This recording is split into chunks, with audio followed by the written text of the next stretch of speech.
Bienvenue à tous dans ce flash.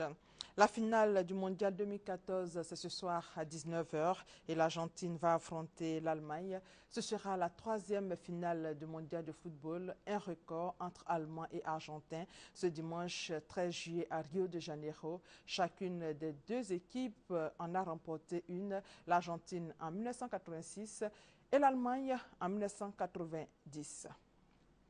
Hier déjà, pour ce qui constitue la finale des perdants, les Pays-Bas ont crucifié le Brésil 3-0.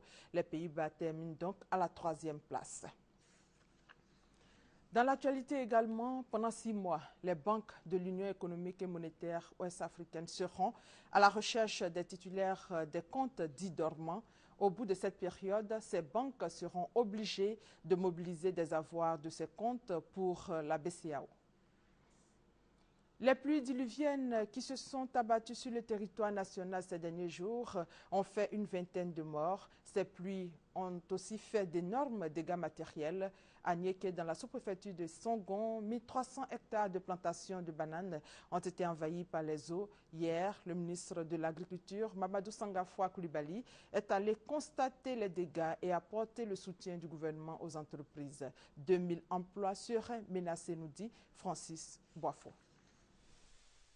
1300 hectares de plantations de bananes dessert inondées, soit un quart des superficies nationales des plantations de bananes, communément appelées bananes douces. Conséquence des pluies diluviennes qui se sont abattues sur Niéki en juin dernier dans la sous-préfecture de Songon, district d'Abidjan. Ce samedi, le ministre de l'Agriculture Mamadou Sangafoua Coulibaly est allé constater l'ampleur des dégâts. Ça va faire à peu près 80 000 tonnes de bananes en moins pour l'export. C'est presque le quart de la production ivoirienne qui a disparu tout d'un coup. Avec ces inondations, ce sont 2000 emplois qui sont menacés. À la rencontre qu'il a eue avec les responsables des sociétés de plantation et les employés, le ministre de l'Agriculture leur a traduit la compassion du gouvernement avant d'apprécier le niveau d'inondation. Ce à quoi vous faites face est loin d'être une adversité. C'est une catastrophe naturelle. Pour Mamadou Sangafoua Coulibaly, il y a urgence à soutenir la filière banane. La Côte d'Ivoire est passée premier producteur et exportateur africain de bananes dessert en 2013 avec 300 000 tonnes.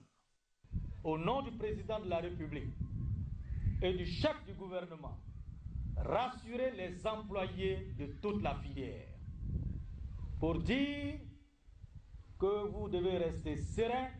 Le gouvernement fera en sorte qu'aucun emploi ne soit remis en cause. Aux responsables des sociétés de bananes, le gouvernement d'Alassane Ouattara trouvera les moyens pour relever cette filière et la remettre sur pied. Le ministre de l'Agriculture sollicite par ailleurs l'aide des bailleurs de fonds dans le cadre de la restauration des 1300 hectares de bananeraies inondés. Un incendie s'est déclaré hier en milieu d'après-midi au quartier Colombie, dans la commune de Cocody les Deux Plateaux. Un incendie qui a causé d'énormes dégâts matériels, plusieurs centaines d'habitations détruites. Pire, l'incendie a fait une victime. Un vieillard a péri sous les flammes. Constat, Franck Quadio. 700 mètres carrés, voire plus d'habitations parties en fumée. Des habitants qui tentent de sauver ce qu'ils peuvent des décombres. C'est ce qui reste après cet incendie qui s'est déclaré à Colombie, quartier précaire de la commune de Cocody, ce samedi en milieu d'après-midi. On était au travail, on a été alertés par les voisins qui nous ont dit que le quartier était en feu. On a couru, on est arrivé, les pompiers sont arrivés, il était déjà trop tard. Ils ont pu quand même circoncire le feu, mais tout était déjà parti en fumée. Sur les lieux, un décor d'apocalypse. Des baraques encore fumantes et une victime, un vieil homme décédé des suites de ces brûlures. L'origine du feu, pas connue, mais il aurait été propagé par l'explosion d'une bouteille de gaz selon les témoins sur place, ce qui n'a pas facilité la tâche des sapeurs-pompiers. L'accès n'est pas aisé, avec nos engins lourds, c'est dur d'arriver sur place. Et puis on a eu une difficulté au niveau de l'eau aussi. Nos citernes ne contiennent pas beaucoup d'eau, et puis pour pouvoir aller chercher de l'eau encore, c'est tout un parcours. À l'heure où nous quittions les lieux, les recherches se poursuivaient encore pour mieux situer sur les circonstances du sinistre.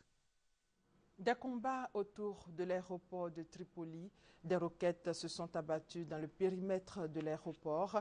Des affrontements ont suivi entre des ex-rebelles de Zinten qui contrôlent l'aéroport et d'autres groupes qui veulent les chasser. Les vols ont été suspendus. En bref, l'ex-président centrafricain Michel Djotodia, qui dirigeait la coalition rebelle Seleka, qui l'a porté au pouvoir en mars 2013, a été reconduit à la tête du mouvement à l'issue d'une assemblée générale à Birao, dans le nord du pays. Et pour terminer, comment régler les litiges entre les opérateurs économiques et quels sont les nouveaux modes de règlement de ces litiges, des préoccupations qui auront une réponse dans votre magazine du dimanche de tout à l'heure. Invité, M. François Abondio, secrétaire général de la Cour d'arbitrage de Côte d'Ivoire, une cour peu connue des Ivoiriens. Rendez-vous donc à 13h. Merci de votre fidélité.